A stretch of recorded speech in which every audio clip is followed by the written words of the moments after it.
At exactly 4 a.m. every day, before the Langston Naval Research Annex came alive with footsteps and secured briefings, Samuel Kane swiped his worn badge at the back entrance and walked through the silent corridors, pushing a squeaky janitor's cart with a wheel that always veered left.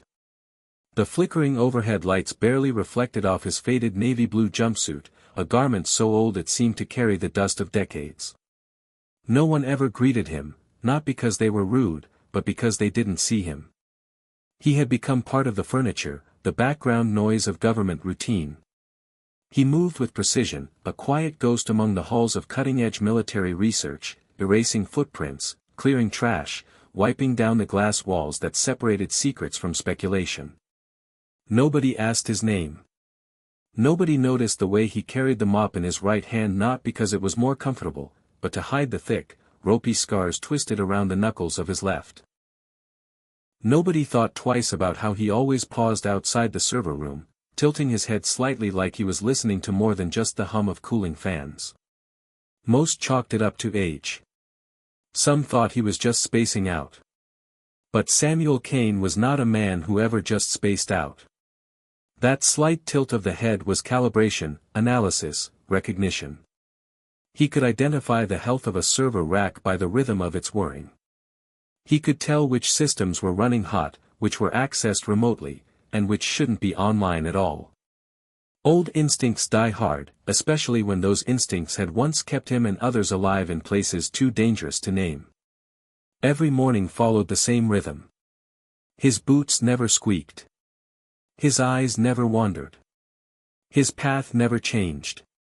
Down corridor A, mop in a wide figure 8, wipe the display case with the framed unit flags, turn the corner, check the emergency exits, always. Even when no one was around, he made sure each door was accessible, each latch unjammed.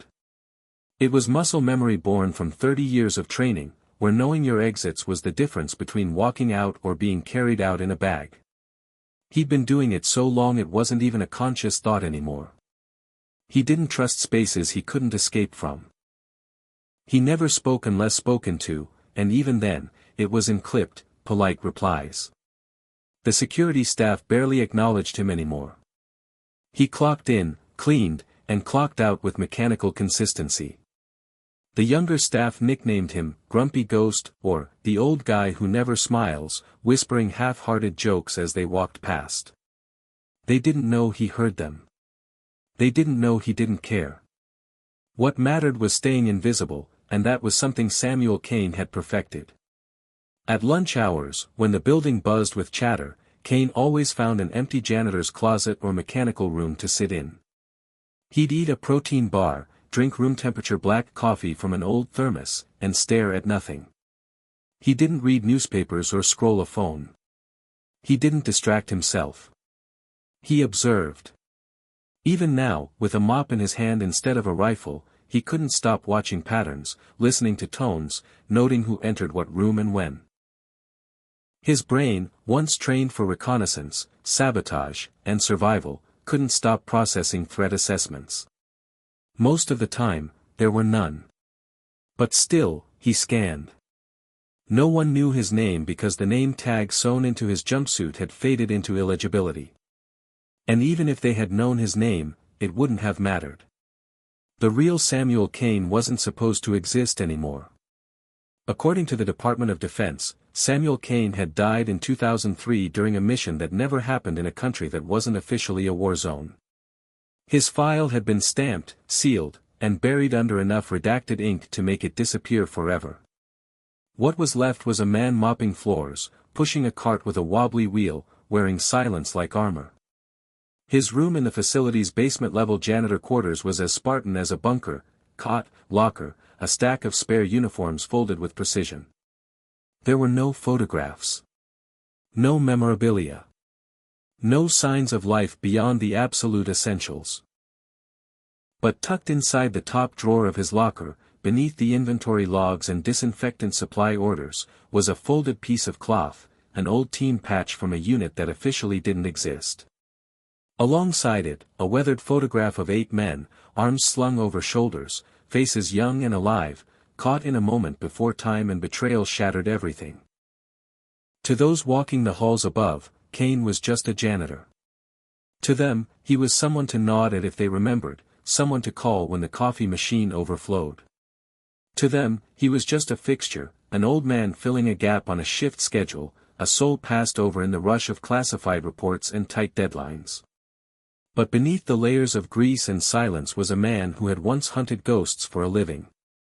A man who had once carried fallen brothers through hell and walked out the other side on one good leg.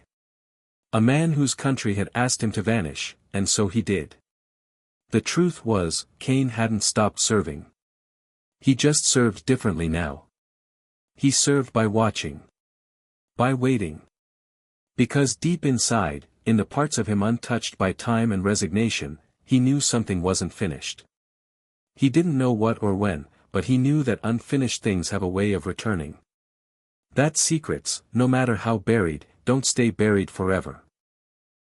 And until that day came, if it ever did, he would mop the floors, clean the rooms, check the doors, and keep listening to the rhythms most people ignored. He would wait in the shadows where no one asked questions and no one looked too closely. Because the best place to hide someone like him wasn't a safe house or a far-off country. The best hiding spot for a ghost was right in front of everyone's eyes, so long as no one cared enough to really look. Hit subscribe and leave a comment with where you're watching from. This story might just spark a new beginning. What's one thing that always pushes you forward, even when things get tough? Tuesday morning unfolded like every other at Langston Naval Research Annex. The fluorescent lights buzzed faintly, and the silence was broken only by the distant hum of machines and the rhythmic squeak of a mop wheel. Samuel Kane was already in motion before most employees had finished their first cup of coffee. He moved through the polished corridors with the same careful steps, sleeves rolled halfway up, the left sleeve slightly lower than the right, a practiced effort to hide what lay beneath. He had already mopped down the main corridor twice, checked the emergency exits, and made his silent round past the server room when the sound of laughter and boots clicking against tile floors interrupted his routine. They were loud. Too loud for a place like Langston, where silence usually ruled like a second security protocol. A group of recently deployed Navy SEALs had arrived for a guided tour through the secure wing, part of the orientation for new assignments. The kind of visit meant to make them feel connected to the intelligence behind the missions they executed. Their energy buzzed in the air, young voices filled with post-deployment adrenaline, joking about poker nights in Qatar, brawls in Djibouti, and the long flights that had carried them between chaos and calm. Kane didn't look up. He rarely did. His body moved with practiced efficiency, mop soaking, ringing, sweeping in wide arcs as if the group didn't exist. He became part of the corridor again, just a shadow cast by the glow of overhead lights. But among the group of SEALs, one voice fell silent. One set of boots came to an abrupt stop. 24-year-old Petty Officer Marcus Chen, high-end tight haircut, fresh deployment tan still clinging to his face, froze like he'd been caught in a sniper's crosshairs. The others kept walking, their instructor's voice echoing ahead of them, but Marcus didn't move. His eyes were locked on Kane's forearm, more specifically, the stretch of skin just above the wrist where the sleeve had ridden up slightly as Kane wrung out the mop. Faded black ink. Neat block letters, precise and understated, partially obscured by age but unmistakable to anyone who knew what to look for. MWD Kilo. Tora Bora. 803. To most, it would look like just another military tattoo. Soldiers collected them like chapters in a book. But Marcus had grown up in a military family, raised on stories whispered after lights out, the kind of tales never written down and always ending with, "You never heard this from me." His father had been Navy, his uncle Special Forces, and his brother Marine Recon. He knew the lore. And he knew what it meant to see MWD Kilo paired with Tora Bora. That wasn't just a unit designation. That was a ghost story, the kind that drifted through war rooms and bunkhouses like myth. His throat tightened. Breath caught halfway to his lungs. He felt time slow, the voices of his team fading like background noise. And then he whispered it, not a shout, not a call, just one word spoken like a confession. "Sir." It wasn't loud, but it carried. Kane's motion stopped. His mop halted mid-arc. For the first time in as long as anyone could remember, he looked up. Their eyes met across 8 feet of linoleum. Something passed between them. Not fear. Not confusion. Recognition. It was the kind of moment that existed beyond rank, beyond protocol. The kind that could only happen between soldiers from different wars who still carried the same weight in their bones. Marcus took a step back, breath still shallow. It was like seeing a ghost, but worse, because ghosts weren't supposed to look back. Kane said nothing. He simply held that gaze for a beat too long, then returned to mopping as though nothing had happened. But the spell had been broken. The corridor no longer felt normal. Marcus's skin prickled, the air charged with something unspoken. The instructor noticed the missing man and called out, "Chen, you coming?" Marcus forced his feet to move, his head turning over his shoulder again and again as he caught up to the others. But the image of the tattoo burned in his mind. It didn't fade. It didn't blend back into the ordinary. Instead, it echoed. By the time the tour ended, Marcus was in the locker room bathroom, phone pulled from his pocket, fingers tapping out a text with urgency that shook his hands. He typed, "Master Chief, I need to ask you something. It's important. Please call when you can." The message was sent before he could question it. Before he could talk himself down. He didn't even know what he'd say yet. All he knew was that he'd seen something no one else had noticed. And it meant something. The call came less than an hour later. "Chen, you sounded spooked," came the gruff voice on the other end. Master Chief Rodriguez, retired now, but still revered like a deity by those who had trained under him. Marcus hesitated. "You remember those stories you used to tell us? About the ghost teams? K9 units that operated off the books?" A long silence. Then, a low voice replied. "Where did you hear that name?" "I think I just met one of them," Marcus said. "He's a janitor at Langston." Another silence. Longer this time.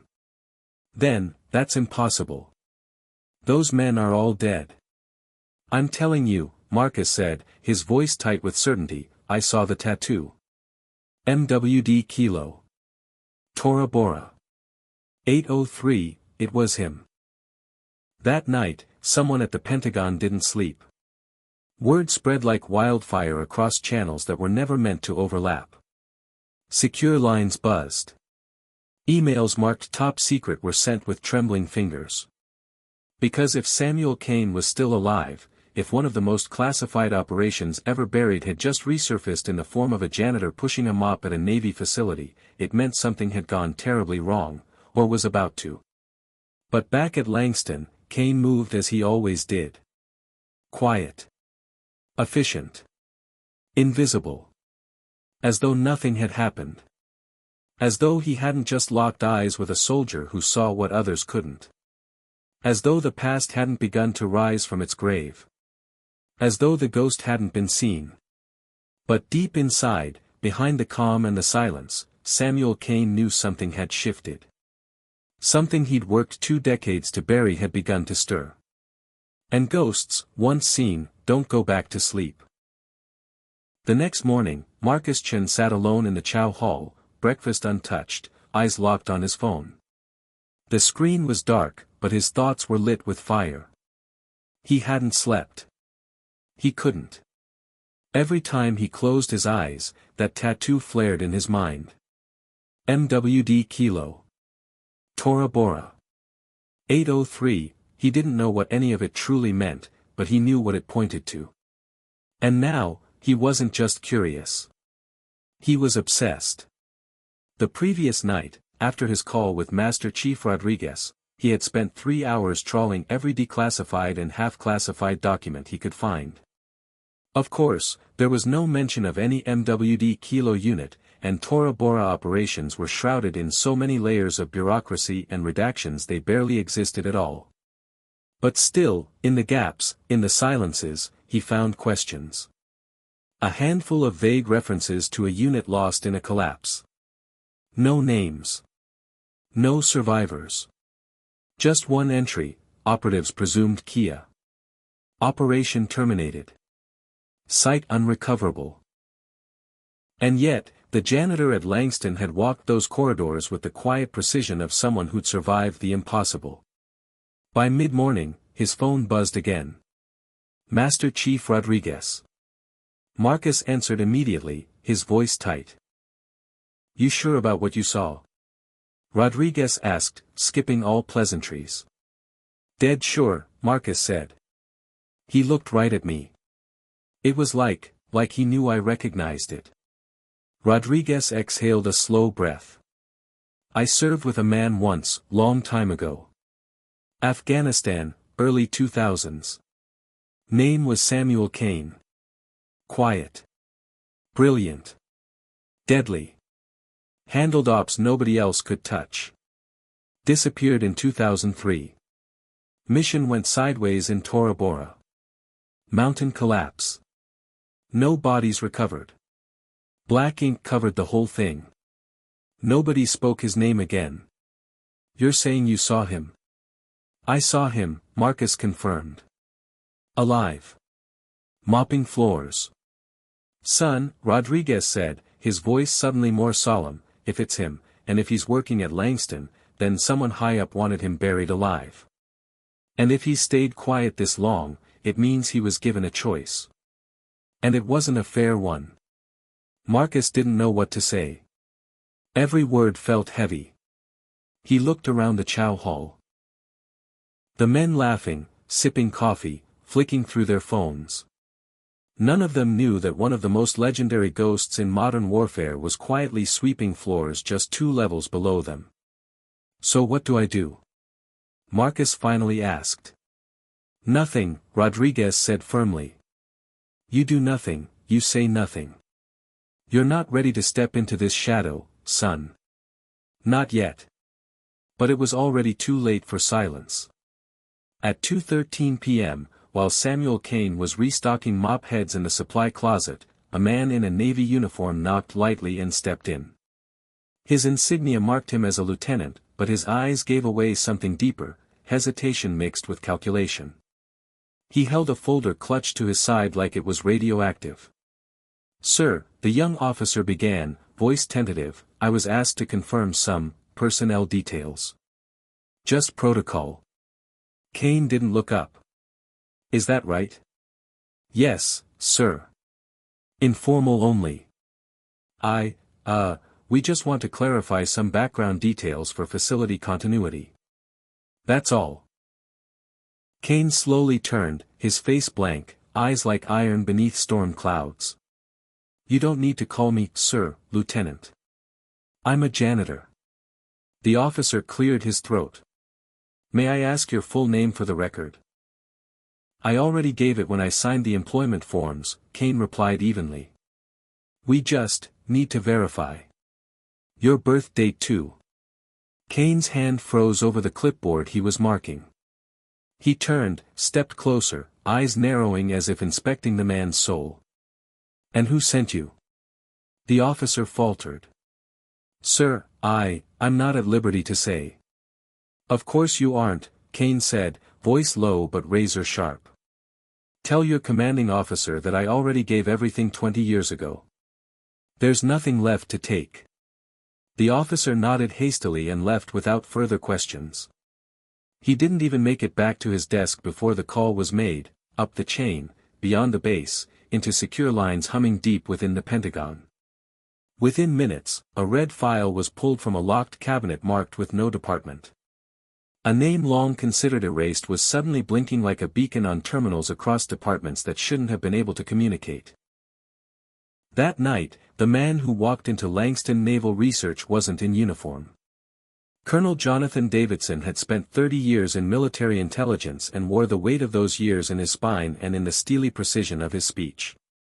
He carried no briefcase, no laptop, just a manila folder marked Echo, ASH, 23, sealed in wax and dust.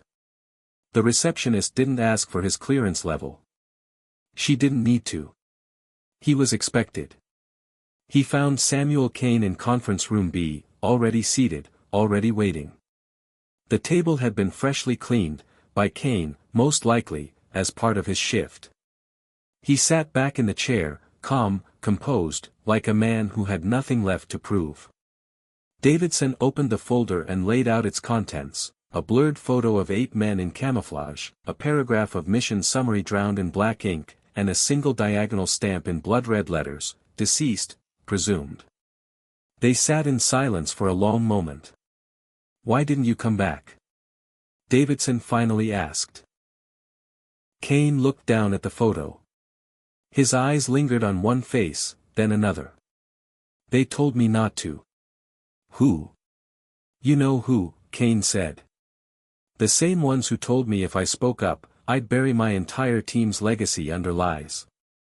The same ones who showed me forged statements, doctored footage, and said if I ever opened my mouth, I'd be painted as a paranoid soldier who cracked under pressure.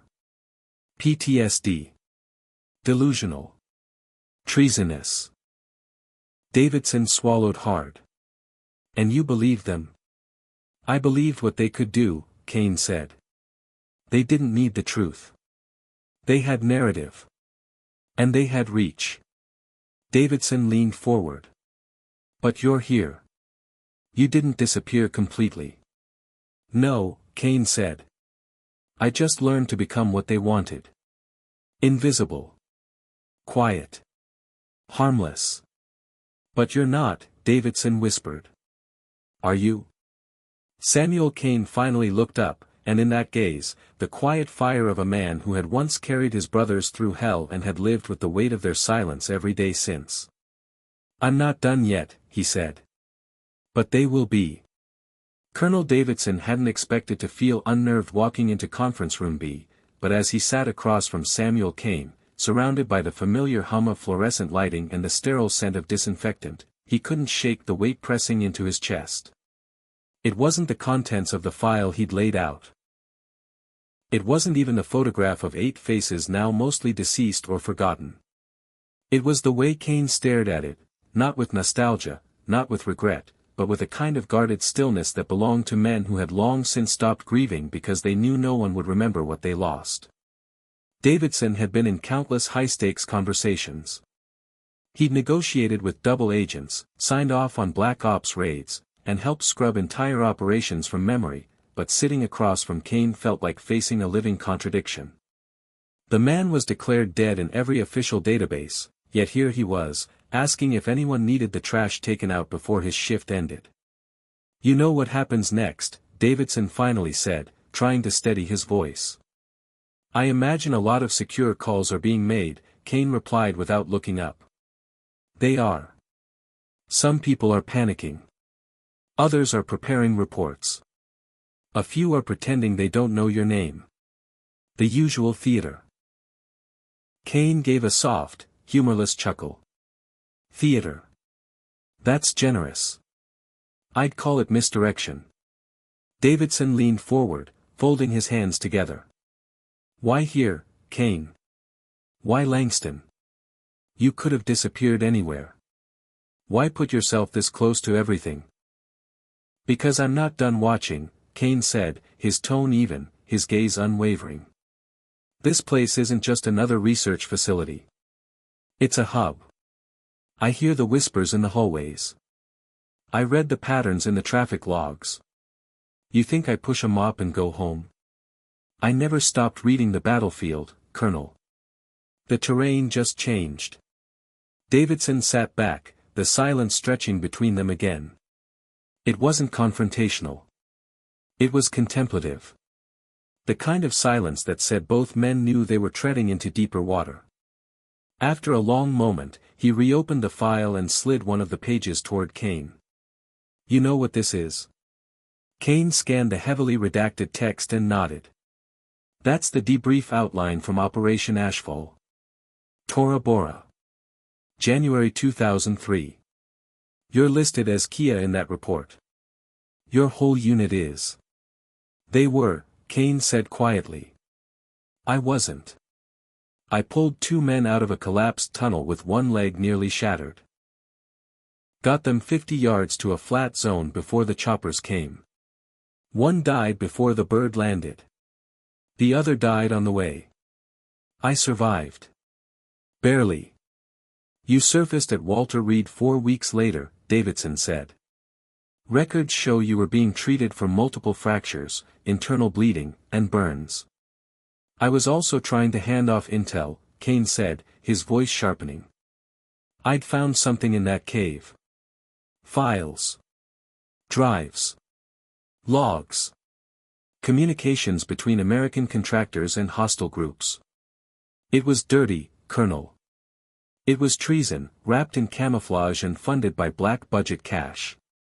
And when I tried to report it through proper channels, I was met with silence. Then misdirection. Then threats. Davidson sighed. And the threats worked. They gave me a choice, Kane said. Disappear or be discredited. They had forged affidavits ready.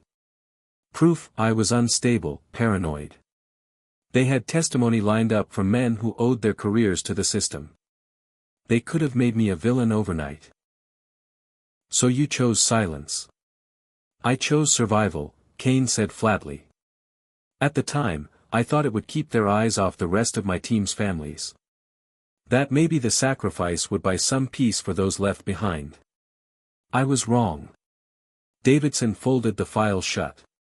You understand that the people who did this are still working. Still profiting. I do, Kane said. And I've watched them walk these halls in new suits, behind new titles. One of them even came here last year to give a guest lecture. Smiled while he lied to a room full of young officers. Davidson stiffened. Name? I didn't say it then, Kane replied. Because I wasn't ready. And now? I'm not sure what readiness looks like anymore, Kane admitted. But I'm tired of mopping the footprints of men who bury the truth. Davidson studied him closely. We need you. There's something happening here, internal breaches, data leaks. Someone's selling access again. We've been stalled for months. Too many clearance levels. Too much protection. Kane's eyes narrowed. You think it's someone connected to what happened in 2003? We don't think, Davidson said. We know. It's the same network. Different face, same game. Kane's jaw tightened. You're 20 years too late. Maybe, Davidson agreed. But we're here now. And you're the only one who's ever seen both sides of this war. Kane stood, slowly, shoulders stiff with old pain. If I say yes, this doesn't end with me going back to cleaning bathrooms. No, Davidson said. It ends with justice. Or as close as we can get. Kane reached for the photo on the table, gently folding it with weathered fingers and tucking it into his breast pocket. Then he looked at Davidson with eyes that no longer held resignation, but purpose. Then we begin in the morning, he said. But not as Samuel Kane. Not as a janitor. Davidson nodded. Understood. As he walked out of the room, Davidson knew the balance had shifted. The ghost had stepped out of the shadows. Not with vengeance. Not with noise. But with the quiet determination of a man who'd been watching long enough to know exactly where to strike. There had been a time when Samuel Kane believed in the system. Not blindly, not naively, but with the tempered trust of a soldier who had given his body and soul to a code bigger than himself. He'd seen the world through rifle scopes and night vision, had carried bleeding men across desert ridges, had held his breath in bunkers where even the silence screamed. He had operated in the cracks between official narratives, served in shadows so deep they swallowed truth whole. But nothing in his long career had prepared him for the betrayal buried beneath the mountain at Tora Bora. It had started like any other mission. High altitude, low visibility, intel whispered through static and relayed through hands that never met. His unit, MWD Kilo, wasn't on the books. Their work never appeared in reports. But they were trusted to do what others couldn't. That trust, Kane would later learn, was just another illusion. They had been sent to intercept a high-value target rumored to be moving supplies, weapons, tech, encrypted drives, through the cave systems threading between Afghanistan and Pakistan. It was meant to be quick. In and out. Secure the location, extract the data, eliminate the threats. But from the first step into the darkness, something had felt wrong. The cave was too quiet. Their entry went unchallenged for too long. And then, the collapse. It wasn't natural. Explosives. Remote triggered. Precision charges placed on fault lines that only someone with intimate knowledge of the terrain could have planted. Kane was the only one close enough to see the glint of the detonator wire before the world came down. He remembered flashes, rock tearing through the air, men shouting in the dark, comms going dead. He remembered dragging two of his team through a tunnel that was no longer a tunnel, just a jagged throat of stone and fire. One was screaming, the other unconscious. Blood mixed with dust, coating his face, clogging his breath. His left leg gave out halfway to the surface, snapped clean at the femur, but he kept moving. Not because of orders. Because leaving them there wasn't an option. The helicopter was already rising when he breached daylight. He collapsed just short of the landing zone, clutching a drive pressed to his chest like it was a relic. It held more than mission data. It held names, transactions, emails, coded phrases connecting American suppliers to known insurgent financiers. He didn't understand all of it. Not then. But he knew what it meant. Somebody on their side had sold them out. Kane spent 12 days in triage, half-conscious, limbs braced with pins and gauze. By the time he could speak, the drive was gone. No one admitted to taking it. The doctors avoided questions. When he finally regained enough strength to request a debriefing, he was met not by his commanding officer, but by two civilians in tailored suits. They walked into his hospital room like they owned it, sat in chairs without invitation, and introduced themselves with titles that sounded made up. "You're very lucky to be alive, Mr. Kane," the first one said, as though reading from a script. Kane hadn't responded. He had stared through them, waiting for the real conversation. "We're here to help you transition," the second one said. "We've drafted a recovery plan. Physical therapy. Relocation. New identification, if necessary." That word, relocation, had cut through the fog in his mind like a blade. "What about my team?" he asked. The first man hesitated. Officially, there were no survivors. "You're talking to one," Kane said. "Which is why this requires delicacy." They laid it out in terms that were cold, rehearsed, and final. If he chose to pursue the contents of the drive, if he spoke about what he'd seen, what he suspected, he would face scrutiny, psychological evaluations, perhaps even charges. They had paperwork prepared, statements signed by surviving support staff claiming Kane had disobeyed orders, gone off mission, endangered lives. They mentioned PTSD, hallucinations, survivor's guilt. They said the mountain had collapsed because of his recklessness. They said continuing to talk would not only destroy his own reputation, but dishonor the memory of the men he claimed to care about. They never raised their voices. They didn't have to. The threat was in the calmness, the finality. And then came the choice that wasn't a choice. Disappear, and the truth could rest quietly. Try to expose it, and the truth would die with him. Along with whatever was left of his name. So he disappeared. He signed the papers. He let them erase him. Samuel Kane was declared dead 3 weeks later, his name entered onto a memorial that didn't exist, his belongings returned to a next of kin he didn't have. He was moved into a contractor housing unit under the name Sam Carson. The beard came off. The hair changed. The prosthetic leg became another secret under the jumpsuit. The medals, what few he had been given, were stored in a locked box deep in a Colorado storage unit under a name no one would ever connect to him. He learned to live small. He chose assignments that required access but not attention. Maintenance. Infrastructure. He became invisible by design. But he never stopped listening. Never stopped watching the patterns, the news cycles, the promotions of men who should have been court-martialed, the slow rise of ghosts wearing new skin. And he never stopped tracking those names, names tied to the betrayal that killed his brothers. Now, sitting at Langston, with Davidson across from him and the ghosts of the past clawing at the present, Kane felt that weight again. Not just of betrayal, but of unfinished work. The kind of weight that didn't go away, no matter how many floors he scrubbed or lights he replaced. And now that the past had found him again, in the form of a young SEAL who saw too much, he knew the time for silence had passed. The war wasn't over. It had just changed battlefields. And this time, Kane wouldn't walk away. Not until the truth buried in that mountain was finally brought into the light. Not until someone paid for what they had done to MWD Kilo. Langston Naval Research Annex was never meant to feel vulnerable. It was a fortress of protocol and silence, wrapped in layers of security, laced with armed patrols and badge-only access points, and wired to systems designed by the best minds in defense intelligence. But underneath the polished surfaces and blinking surveillance lights, something corrosive had begun to take root.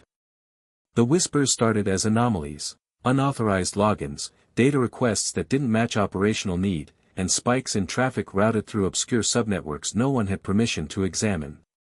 At first, the IT department chalked it up to bugs. Then to misconfigured permissions.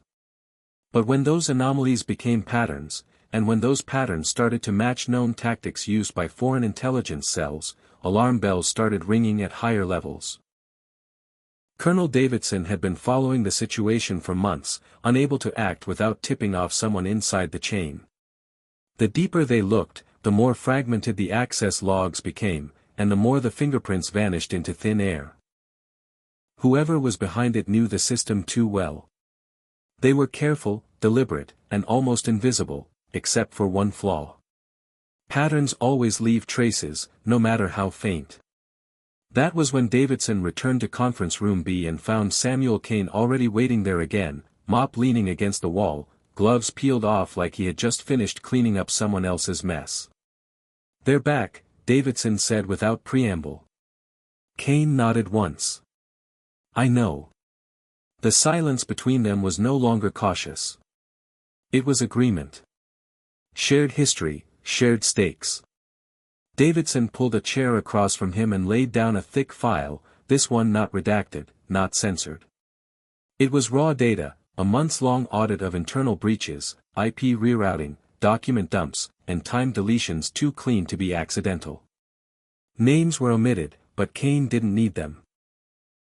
He recognized the moves, the technique, the gaps so perfectly carved they could only belong to someone who had spent their career building systems, not just breaking them. "What are you thinking?" Davidson asked. Kane picked up one of the pages, his eyes scanning the telemetry of a download that had occurred 2 weeks earlier at 2:47 a.m., a download too large, too well hidden in the server caches. "I'm thinking this is an inside job," he said. "And I'm thinking it's not just about money anymore. This feels like control. Whoever's doing this isn't just leaking information. They're positioning themselves to manipulate it." Davidson folded his arms. "You're saying it's someone high up." "I'm saying it's someone who knows how to stay ahead of the people doing the watching," Kane replied. "Which means it has to be someone like me." Davidson hesitated. "We've narrowed the scope. We think we know who it is." Kane's eyes met his, sharp and steady. "Say the name." "Marcus Kellerman." The name dropped like a grenade into the space between them. Kane didn't flinch. He just sat back in his chair, exhaled slowly through his nose, and stared past Davidson as if seeing through the walls, through time. "Kellerman was one of them," he said. "He was in that room at Walter Reed. He offered me the choice. He smiled when he told me my story would never be heard." Davidson leaned forward. "He's back." He's been promoted twice since then. Reassigned as Assistant Director of Cyber Operations. His hands are on everything. And no one questioned it? Kane asked, though the disgust in his voice suggested he already knew the answer. No one dared. His record's clean. Immaculate, even. He's protected by layers of people who don't know what they're protecting. Kane stood and crossed to the window, watching a technician in the courtyard below push a maintenance cart across the flagstones. He didn't speak for nearly a full minute. When he did, his voice was low and sharp. Then you don't need a warrant. You need a ghost. Davidson stood too, the gravity of the moment settling on his shoulders. You sure about this? I've been sure for 20 years, Kane said. I know how he thinks. I know how he moves. And if he's here, if he's inside, then he's already planning the next collapse. But this time, I'm not letting the mountain fall. The next morning, Kane resumed his duties as usual, blending seamlessly into the rhythm of Langston once more. But everything had changed. Behind the mop and gloves and supply carts, his eyes were tracking schedules, mapping behaviors, logging access points. He watched where Kellerman's staff entered, how long they stayed, what coffee breaks overlapped with network anomalies. He monitored facial expressions, posture shifts, even which direction they looked when they exited meetings. Kane became the building's shadow, a presence so ordinary that no one bothered to notice what he noticed. 3 days later, he spotted Kellerman for the first time in person. Late afternoon, corner office, glass walls catching the sunset. Kane was polishing the floor just outside, head down, earpiece in, pretending to listen to music. But he was listening to Kellerman's voice, low and confident as he conducted what sounded like an entirely innocent video conference. Only it wasn't. Kane had tapped into a hidden feed 2 floors below, where the network traffic revealed the call was being bounced through 3 ghost servers not registered in the system. It wasn't a check-in. It was a trade. Encrypted data swapped for what Kane guessed would be a wire transfer routed through silent banks in Qatar or Cyprus. That night, Kane met Davidson in the archive corridor where no cameras pointed. He's making his next move, Kane said. He's gotten sloppy. Same digital pathways, same cleanup routines. He thinks no one remembers how he works. Davidson handed him a small tablet. We've secured a warrant. FBI, DIA, and 2 other agencies are aligned. But we need concrete proof before we act. You'll have it, Kane promised. And with that, the trap began to form. Not a digital trap, but a human one, painstakingly slow, almost invisible, crafted from paper trails, body language, and the quiet, relentless attention of a man who had spent a lifetime becoming unseeable. Kane didn't need to kick in doors. He didn't need to shout. He just needed to wait for Kellerman to repeat the mistake of underestimating a ghost. And soon, he would. Because Samuel Kane had stopped surviving. He was hunting now. The operation moved with the deliberate pace of a seasoned predator. Samuel Kane didn't strike quickly. He didn't lunge. He stalked. Quiet, methodical, almost surgical in how he navigated the building's veins. Every hallway, every maintenance closet, every unmonitored access tunnel became part of his territory. Langston was no longer just a research facility to him, it was terrain. And terrain could be read. He memorized guard rotations, badge swipes, workstation inactivity logs. He mapped which surveillance cameras were active and which were dummies installed for deterrence only. The flaws in the system were subtle, but they were there, buried under layers of bureaucratic assumptions. Kane moved through them like a current slipping between cracks in a dam, waiting for the right pressure to break it wide open. Kellerman was arrogant, the same kind of arrogant Kane remembered from 20 years ago. Back then, he wore designer suits and spoke in polished tones about duty and national security while slipping betrayal into file folders. Now he was older, slicker, but just as careless in the details. He kept his routine like a politician, predictable and curated. He arrived at 7:30 a.m., left at 6 p.m., always took a call at 3 p.m. sharp behind closed doors in Office 4C.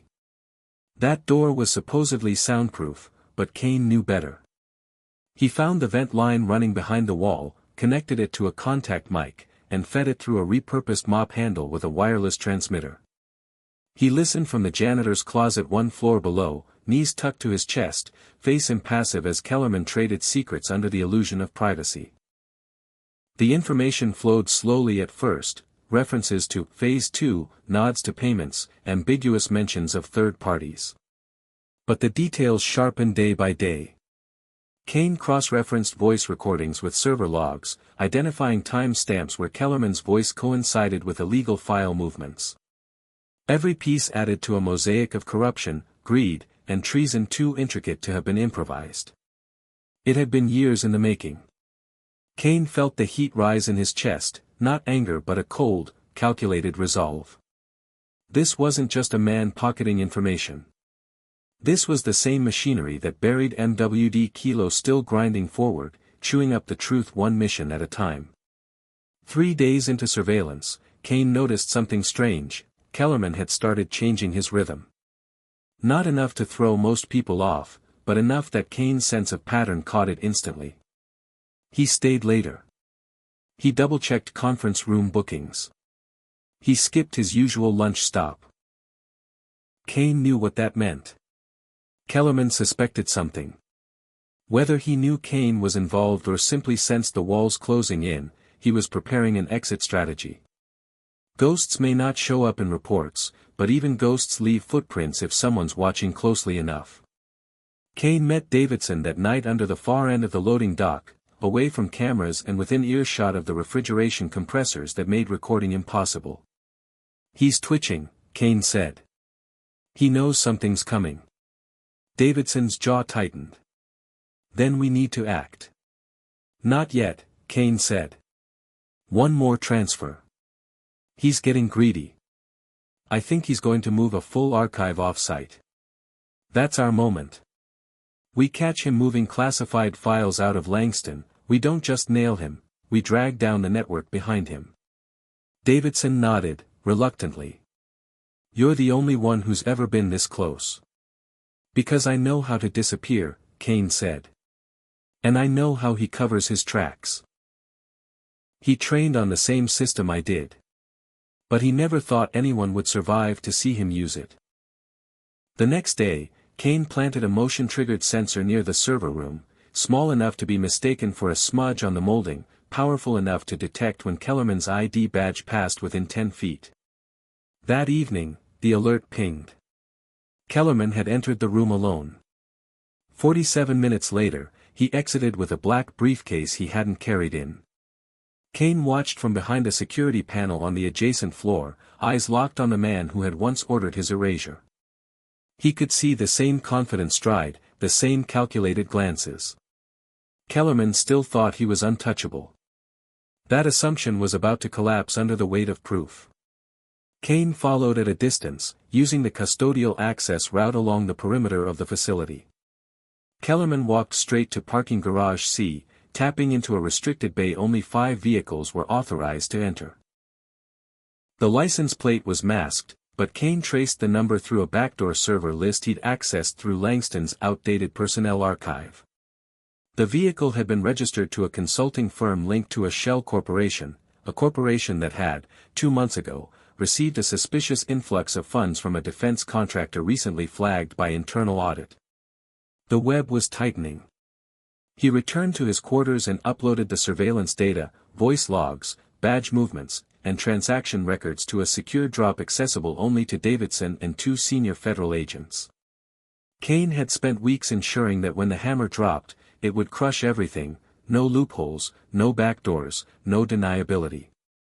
But something lingered as he watched the last file transfer complete. A shadow. A memory. He reached into the bottom of his footlocker and pulled out the old photograph again. 8 men, smiling through dirt and sun, frozen before the betrayal. He traced each face with his thumb: Rodriguez, Morrison, Walsh, Park, Stevens, Lowe. They weren't ghosts to him. They were anchors. Reminders of what justice meant when the country forgot. The next morning, Davidson entered his office to find a thumb drive on his desk and a note in Kane's handwriting, "Tonight. Garage C. Let him walk out with the briefcase." Then close the door behind him. No signature. No fanfare. Just a message from a man who had mastered silence and turned it into a weapon. Kellerman wouldn't know it, but the building was already a trap. And this time, when the floor gave way beneath him, Samuel Kane would be waiting, not as a janitor, not as a ghost, but as the reckoning 20 years in the making. Thursday night arrived like the last breath before a storm. The corridors of Langston Naval Research Annex were unusually quiet, the usual rhythm of late-shift staff muffled under the weight of anticipation. To the untrained eye, nothing seemed out of place. Lights still glowed above the main atrium, the vending machines still hummed near the break rooms, and the night janitor still pushed his squeaky cart down Corridor B. But under the surface, something shifted. A pressure. A silence that felt deeper than sound. And in that silence, Samuel Kane prepared to finish what had started 20 years ago. At 6:52 p.m., Marcus Kellerman exited his office in Office 4C. He wore the same sleek suit he always did, dark gray with a black tie that matched his polished briefcase. He looked calm, maybe even smug, like a man who had spent decades building armor out of bureaucracy and deceit. He didn't glance at the security cameras, he didn't need to. He had made a career out of knowing which ones were real and which ones blinked for show. What he didn't know was that the cameras weren't the eyes on him anymore.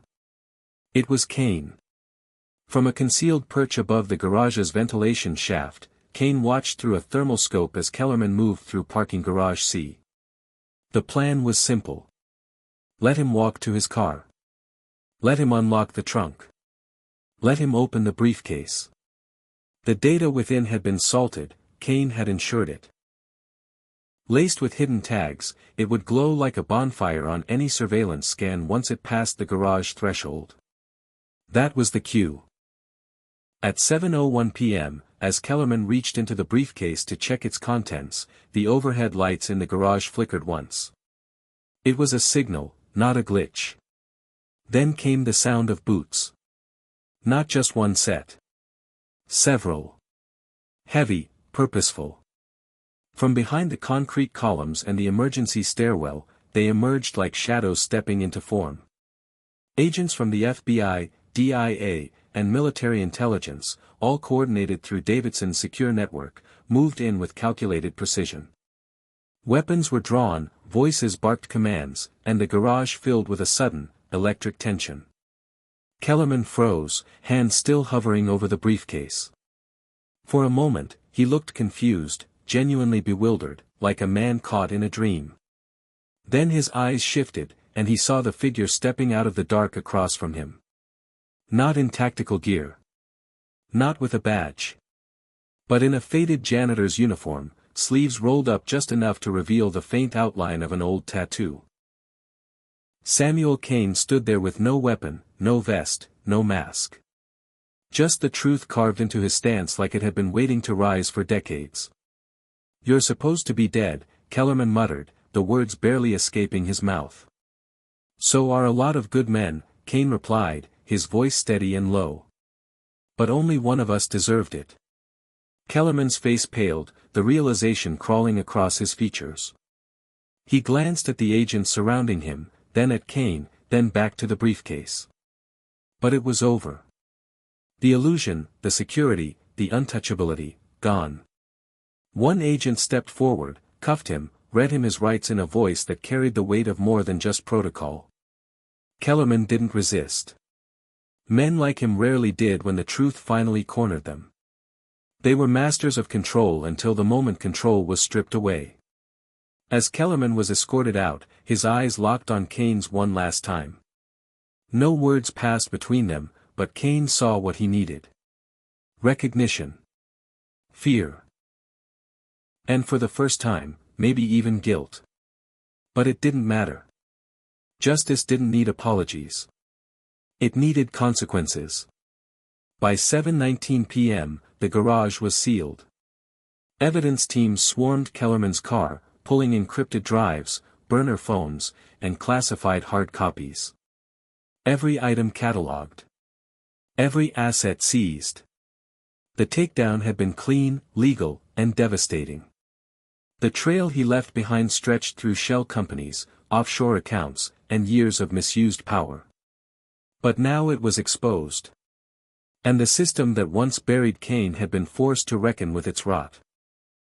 The next morning, Langston buzzed with rumors. Staff spoke in hushed tones about the sudden arrest, the black SUVs, the janitor who wasn't really a janitor.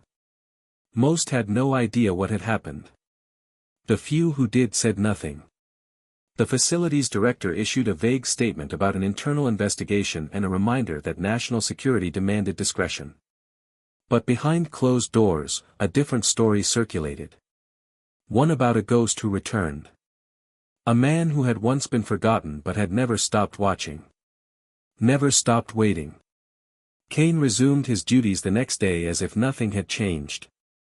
He mopped the same corridors, refilled the same dispensers, nodded politely at the same guards. But something was different. People looked at him now, not with suspicion, not with fear, but with curiosity, like they were seeing him for the first time. No one asked him questions. They knew better. But in their eyes, Kane saw the shift. The invisible man had been seen. That afternoon, Marcus Chen returned to Langston. He had pulled strings to be reassigned to a nearby base, citing training continuity. But the truth was, he just needed to see Kane again. He found him in the supply closet, restocking bleach and gloves like nothing had happened. "You took him down," Marcus said quietly. Kane didn't turn around. "No. He took himself down. I just made sure someone was watching when he fell. I heard you wired the evidence trail yourself. Tied up every loose end." Kane finally looked at him. The truth deserves to be complete. They stood in silence, the air filled with the quiet hum of an overhead bulb.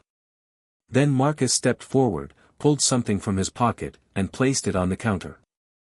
A patch, faded, worn, but unmistakable. MWD Kilo. "I found this on a collector's site," Marcus said. "Didn't think it was real. Now I know it is." Kane picked it up, turning it over in his hands. The memory flooded him. Faces, voices, gunfire, laughter in the dark. Then he folded the patch gently and placed it in the front pocket of his jumpsuit. "Thank you," he said. "For what?" "For remembering." Marcus nodded. Some stories shouldn't be forgotten. Kane smiled faintly, the first real smile Marcus had ever seen from him. "Some of them never will be," he said. And just like that, the ghost that once mopped floors had become something more. Not a janitor. Not a soldier. But a witness. A keeper of truth in a world that often tried to bury it. And for the first time in a long time, Samuel Kane wasn't invisible. He was exactly where he needed to be. The world didn't change overnight just because Marcus Kellerman had been arrested. The building still echoed with the same footsteps. Reports still printed from the same humming machines. Military bureaucracy moved forward with its usual grinding persistence, slow and impersonal.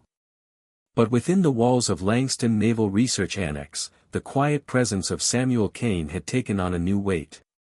He still mopped floors and stocked supply closets, but now people nodded as he passed. Some offered hesitant greetings. Others simply stepped aside with a deference they couldn't quite explain. They didn't know the full story. Most never would. But they knew he was no ordinary janitor. And they knew he had done something no one else could. He had exposed a rot buried deep in the foundation of the system they all served. And he had done it with nothing more than silence, patience, and the precision of a man who knew how to survive in the shadows. Marcus Chen returned to the facility more often after the takedown. Officially, he was there for briefings and debriefs related to the operation. Unofficially, he was there for Kane. He began seeking him out during quiet hours, usually when the halls were nearly empty and the work was slow. They would find a bench near the loading dock or sit on overturned buckets in the janitor's closet, and Marcus would listen. At first, Kane spoke little.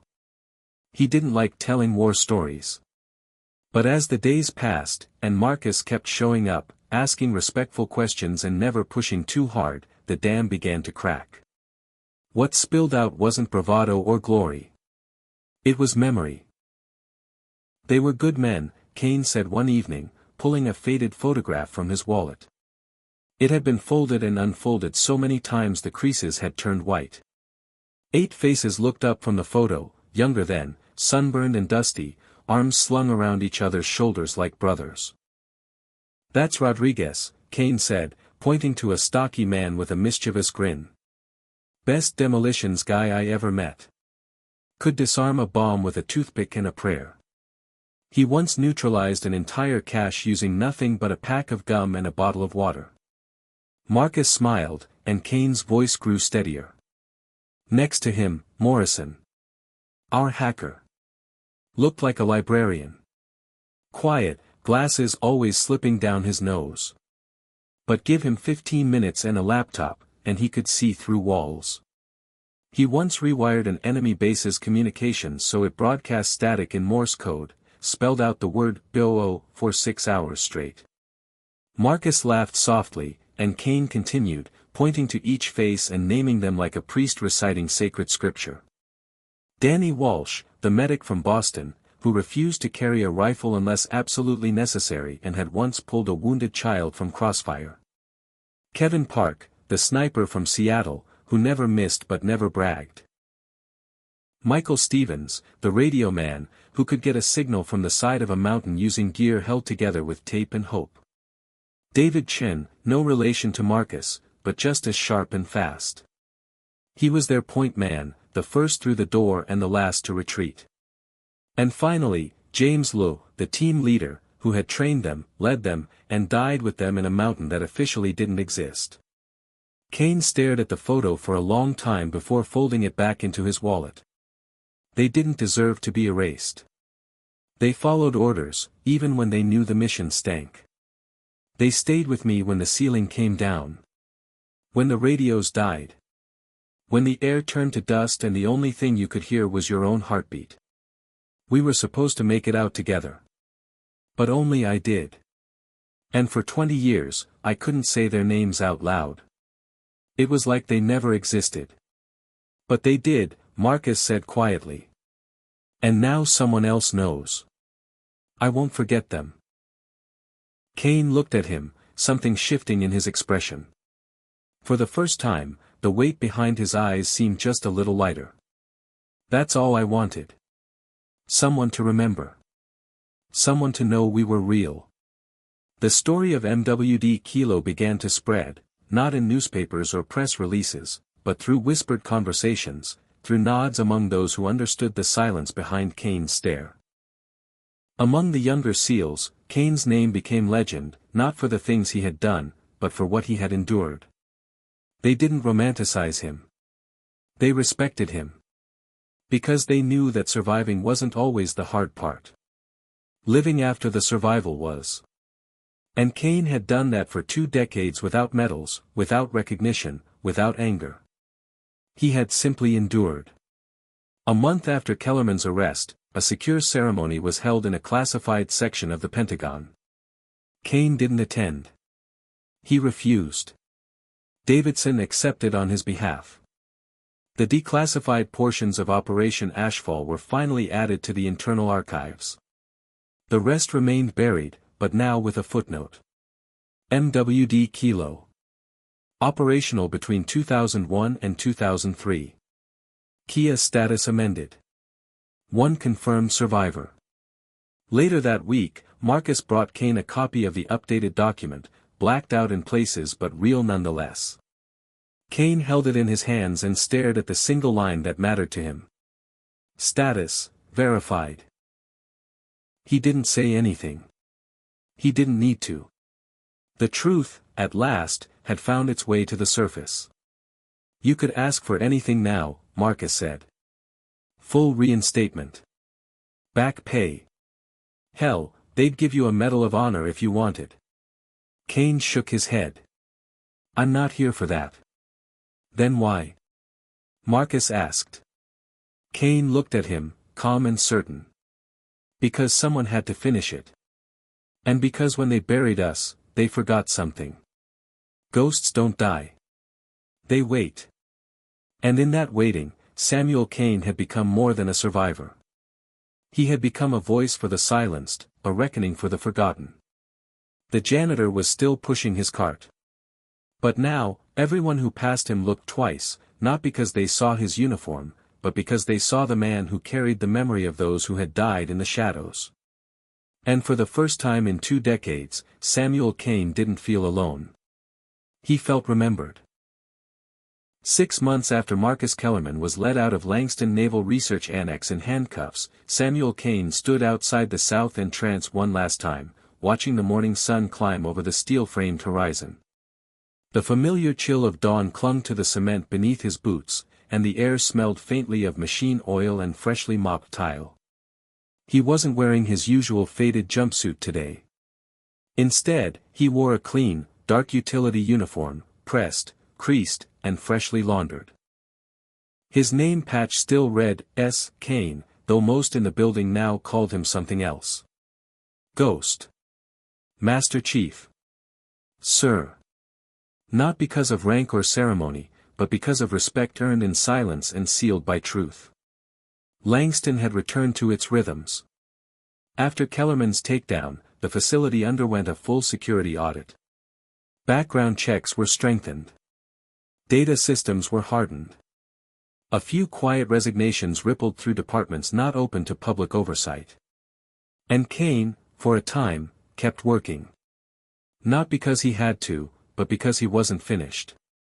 There was always something else to clean, something else to monitor, someone new to watch over. But the weight on his shoulders, the one he had carried for 2 decades, had finally begun to lift. And with it came a question he hadn't dared ask in years: what comes next? He'd never imagined retirement. Men like him didn't retire, they faded, disappeared, became shadows no one remembered. But now the idea sat with him like an invitation. He had already done what no one else could. He had finished the mission the system had tried to erase.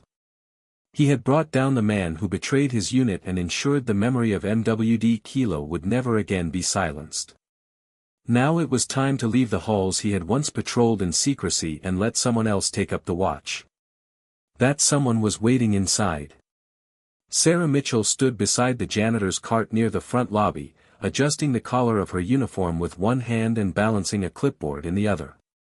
She was younger than Kane had been when the mountain collapsed on him, mid-30s, former Army intelligence analyst, honorable discharge after losing her right leg to an IED in northern Syria. When Kane had seen her application come through the contractor system, he hadn't needed to read past the first paragraph. She was one of the quiet ones. The kind who understood how to watch and listen. The kind who had been cut loose by the system but hadn't stopped believing in what it was supposed to stand for. Kane had trained her himself. Not just how to mop floors and refill soap dispensers, but how to read a room without looking like she was watching. How to track movements without security clearance. How to hear the difference between casual chatter and suspicious coordination. She'd picked it up quickly, not because she wanted to be a spy, but because she knew, instinctively, that the invisible ones were often the first to notice when things went wrong. Now, on his last day, she met him with a simple nod. "You ready?" Kane asked. Sarah smiled. "If you taught me right, I should be." "You'll do fine," he said. "Just remember, being invisible doesn't mean being powerless. Sometimes, it means the opposite." They walked the halls together one last time. Kane showed her the blind spots in the camera grid, the vent that echoed unusual footfalls, the access panel that buzzed half a second longer when someone used a cloned badge. She followed, asked questions, took mental notes. But more than anything, she listened. And that was the part that mattered. At noon, Kane returned to his quarters. He packed what little he had, an old duffel bag, the folded patch of MWD Kilo, the worn photograph of 8 men who had once held up the weight of unseen wars. He left the cot neatly made, the locker door open, the keys on the desk. No fanfare. No goodbyes. When he emerged into the lobby, Marcus Chen was waiting for him. He had driven in from the nearby training base, civilian clothes but posture still sharp. In his hands was a small wooden box and a polished metal plaque mounted on a walnut base. He held it out wordlessly. Kane took it and read the inscription. The best soldiers are the ones you never hear about. The best victories are the ones that never make the news. The best service is the kind that expects no recognition and gets none. Below it, in smaller print, in memory of MWD Kilo. For those who served in silence and died in shadow, but whose sacrifice echoes in the freedom of those who never knew their names. Kane ran a thumb over the etched letters, his throat tightening. I had it made, Marcus said. Didn't want a ceremony. Figured this said more than a podium ever could. Kane nodded, voice caught in his chest. He finally managed a quiet, thank you. No, Master Chief, Marcus said, stepping forward and extending his hand. Thank you. And this time, Kane didn't correct the rank. He took the handshake, firm and sure, and held it for a moment longer than necessary. Then he turned toward the exit. As the doors slid open and the sunlight hit his face, he felt something strange. Lightness. Not the absence of burden, but the knowledge that the burden had meaning. That the silence had not been for nothing. That someone else would carry the watch now, not because they had to, but because they understood why it mattered. He walked out into the open day, duffel over one shoulder, the plaque under his arm. The wind was soft. The world went on. Somewhere behind him, someone pushed a mop down the corridor of Langston Annex, unseen by most, but never again forgotten. And as Samuel Kane disappeared into the crowd outside the gates, the legacy of the forgotten team echoed behind him. Not in monuments or medals, but in the quiet eyes of those who remembered, who watched, and who waited for the moment they would be needed again. Because the war wasn't always fought with guns. Sometimes it was fought with silence, with patience, with the courage to remain unseen. And sometimes, the greatest heroes were the ones who walked away when the job was done, never asking for applause, only hoping that the truth would remain. Hit subscribe and leave a comment with where you're watching from. This story might just spark a new beginning. What's one thing that always pushes you forward, even when things get tough?